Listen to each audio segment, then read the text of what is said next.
कितने म्यूजिक बजा रहे हैं कि उन्होंने कहा कि जी जो लोग वोट ऑफ नो कॉन्फिडेंस लाए हैं उनको मैं सुसाइड बॉम्बर बन के उड़ा दूं।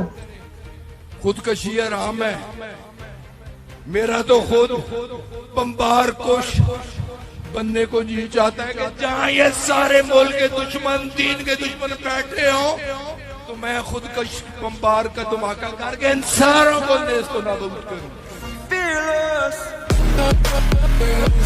ये जो वीडियो है ये सबूत है, और ये है वो असल परेशानी और असल हकीकत। वो भी ये कहा करते थे कि उनका ये दिल करता है कि उनके जिस्म पर एटम बम बांध कर उनको भारत फेंक दिया जाए, और उसके बाद ये हैरान होते हैं सर कि आखिर हम FATF में क्यों हैं। इनको खुश होना चाहिए कि इनकी ये FATF के काबिल भी हैं।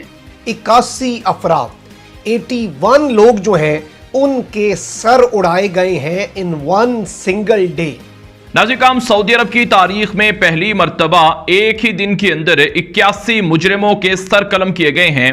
This is in the Quran, ये कुरान के अंदर लिखा है। सऊदी अरेबिया की जैसे आप जानते ही हैं कि उन्होंने एक साथ तकरीबन 81 लोगों को जो है फांसी दे दी, और इस तरह से तो उस पे पूरी दुनिया खामोश है, कोई कुछ नहीं कह रहा। भाई उन्होंने टांगा, उनको फांसी दी है इसलिए क्योंकि लोगों की तवज्जो कहीं और है। तो हर कोई बैठा हुआ है कि तीसरी थर्ड वर्ल्ड वॉर कब शुरू होगी। इसमें सिर्फ वहाँ थोड़ी हुआ, आप यमन में देखिए, वहाँ मारपीट जारी है। तो ये तो जिसने जो घटिया काम करना होगा वो इस चक्कर में कर देगा, क्योंकि नोबडी वुड कवर इट। आप ये सोचिए कि 80 आदमी मार दिए, कहीं वेस्ट में खबर ही नहीं है इसकी। Quite remarkable, nobody is concern. Sir ये तो आप बात कर रहे हैं, लेकिन हम इससे एक कदम आगे चले गए हैं, और अगर आप परमिशन दें मैं आपको जस्ट 30 सेकंड की एक क्लिप दिखाना चाहूंगी। ये चौधरी सरवर खान साहब हैं, इमरान खान की पार्टी के मेंबर। खुदकशी आराम है, मेरा तो खुद बम्बार कोश बनने को जी चाहता है कि जहां ये सारे मुल्क के दुश्मन, दीन के दुश्मन बैठे हो, तो मैं खुद बम्बार का धमाका करके इन सारों को नेस्तो नाबूद करूं। मेरी तो ये सोच है इनकी, और ये लीडर हैं PTI के, यानी कि प्राइम मिनिस्टर इमरान खान की पार्टी के। और लोग मुस्कुरा रहे हैं, कितने म्यूजिक बजा रहे हैं कि उन्होंने कहा कि जी जो लोग वोट ऑफ नो कॉन्फिडेंस लाए हैं उनको मैं सुसाइड बॉम्बर बन के उड़ा दूं। I mean, look at the level we have reached कि हमसे सियासी बहस नहीं हो पाती, हमको सिर्फ मारना आता है। और ये म्यूजिक पीछे बजाना, और वो लोग कैसे मुस्कुरा रहे थे।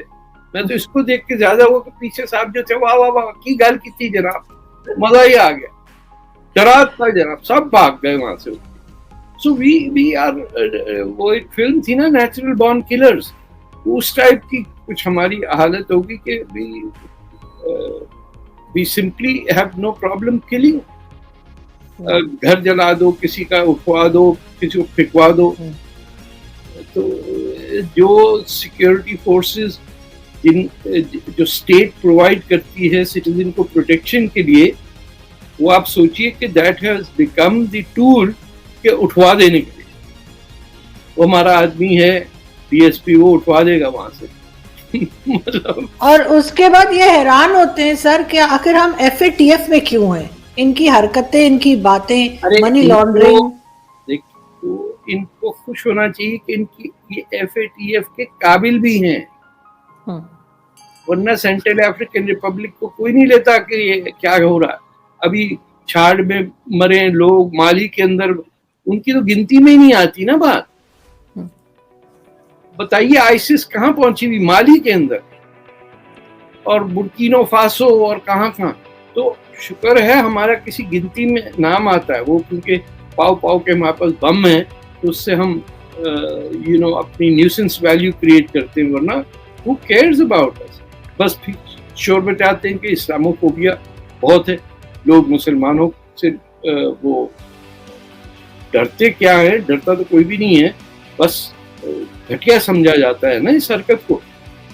कि आप कार पार्क करें तो जोक होता है कि मेक श्योर कि your next door car is not an explosive device. इस किस्म का ह्यूमर जब आ जाए आपकी सोसाइटी में, कि कौन किसको मार रहा है और आपकी हरकतें ये हो रही। आपके पढ़े लिखे बच्चे जो पैदा ही वेस्ट में हुए हैं वो जाके हर स्कूल में दुआएं, मस्जिदें बना दी उन्होंने कैफेटेरियाज में, और दुआएं मांगी जाती, काफिरों को तबाह किया जाए। बड़े इंटरेस्टिंग टाइम्स हैं पाकिस्तान के अंदर। इतनी जो इंटरेस्टिंग पॉलिटिकल सिचुएशन जो है वो कभी पिछले 3.5 साल के टेन्योर में देखने को नहीं मिली कि हमारे सियासतदान जब गिरते हैं तो किस तरह गिर सकते हैं। मतलब इतना ज्यादा गिरेंगे, इतना ज्यादा गिरेंगे कि वो एक ये कहने पे आ जाएंगे कि मैं खुदकश बमबार बनने को तैयार हूं और मेरा दिल करता है कि मैं ऑपोजिशन को इससे उड़ा दूं। अब दोस्तों ये हो तो सारी पावर पॉलिटिक्स रही है। इमरान खान साहब कह रहे हैं कि मुझे क्यों हटा रहे हो, मेरे पास इमरान खान को इसलिए हटाया जा रहा है कि इमरान खान के पास नंबर कम है, लेकिन इमरान खान को इसलिए तो हटाया जा रहा है कि इमरान खान के साथ अब एस्टैब्लिशमेंट नहीं है। क्योंकि एस्टैब्लिशमेंट क्यों नहीं है, एस्टैब्लिशमेंट ना होने की भी वजूहात है। बहुत सारे लोग शायद समझते होंगे कि ये क्यों। मेरा ख्याल है कि उन्होंने महसूस कर लिया है कि इमरान खान साहब जो है, पहली तो बात यह है कि उनकी जिम्मेदारी नहीं है कि किसी गवर्नमेंट को या किसी पॉलिटिशियन को पावर में रखना, लेकिन अगर वो किसी को स्टेबिलिटी देते हैं इस सेंस में कि हाँ उसकी मदद करें इकोनॉमी रन करने में, उसकी मदद करें गवर्नेंस स्ट्रक्चर में मजबूत करने में, उसकी मदद करें दहशतगर्दी को कंट्रोल करने में, तो ये उनकी जॉब भी है और ये एक काम करना भी होता है। अब सारी सिचुएशन के अंदर देखा जाए तो इमरान खान साहब जो है वो एक डिफिकल्ट सिचुएशन में नजर आते हैं। एक तरफ ये कहा जा रहा है कि एस्टैब्लिशमेंट न्यूट्रल है, दूसरी तरफ ये कहा जा रहा है कि पावर पॉलिटिक्स हो रही है। वो कह रहे हैं कि मैं साफ हूं, मैं क्लीन हूं, लेकिन इमरान खान साहब के बारे में ये है कि ये काम नहीं कर सकते, इनके पास इतनी कैपेसिटी नहीं है, इनके पास इतनी कैपेबिलिटी नहीं है। ये नारे तो बहुत अच्छे मार लेते हैं, ये जलसा जलसा जुलूस जुलूस गली गली तो कर लेते हैं। अभी इमरान खान की पार्टी ने ये कहा है जी कि हम 27 मार्च को जो अपोजिशन ने नो कॉन्फिडेंस मोशन लेके आया है, हम उस 27 मार्च को आके पार्लियामेंट के अंदर जो नो कॉन्फिडेंस मोशन है वो उसका इजलास बुलाएंगे। अब होगा क्या कि पीटीआई का कोई बंदा वहां पे नहीं जाएगा, इमरान खान साहब की जमात का बंदे नहीं जाएंगे, सारे ऑपोजिशन के लोग जाएंगे, यहाँ डिजर्टर जाएंगे, वो लोग जो पीटीआई छोड़ना चाह रहे हैं। अब वो उनके अगेंस्ट, उसके लिए इमरान खान साहब ने क्या किया, वो कहते हैं कि मैंने पार्लियामेंट हाउस के बाहर 10 लाख लोग इकट्ठे कर लिए। अब 10 लाख लोग इकट्ठे होंगे जो कि वहां पे वो कह रहे हैं कि जो वोट डालने जाएगा उसको यहां से गुजरना पड़ेगा, उन 10 लाख लोगों से गुजरना पड़ेगा। अब ऐसे जैसे कि ये बड़ी कुछ शर्मिंदगी वाली बात है। क्या नो कॉन्फिडेंस मोशन जो है एक डेमोक्रेटिक चीज है। हम खुद इमरान खान साहब के लिए बड़ी बात करते रहे, बड़ी सपोर्ट करते रहे हैं, लेकिन दैट डज नॉट मीन कि अगर आप अनडेमोक्रेटिक हो जाएंगे, आप गवर्न नहीं कर पाएंगे, आप डिलीवर नहीं कर पाएंगे, तो आपकी हर तरह हमायत की जाए या आपको हर तरह प्रोटेक्ट किया जाए या आपके हक में हर तरह आवाज बुलंद की जाए, ये किसी की जिम्मेदारी नहीं है। देखिए आपको लाया गया ताकि आप डिलीवर करें। अगर आप डिलीवर नहीं करते और दूसरी पार्टी जो है एक डेमोक्रेटिक तरीके के जरिए through constitutional way, through democratic means, bye winning over the legislators वो रिफॉर्म लेके आना चाहते हैं, तो उनको कौन रोक सकता है। वो तब्दीली लेके आना चाहते हैं, इन हाउस तब्दीली है ना। मैं तो कहता हूं ये पाकिस्तान की तारीख की सबसे बेहतरीन तब्दीली होगी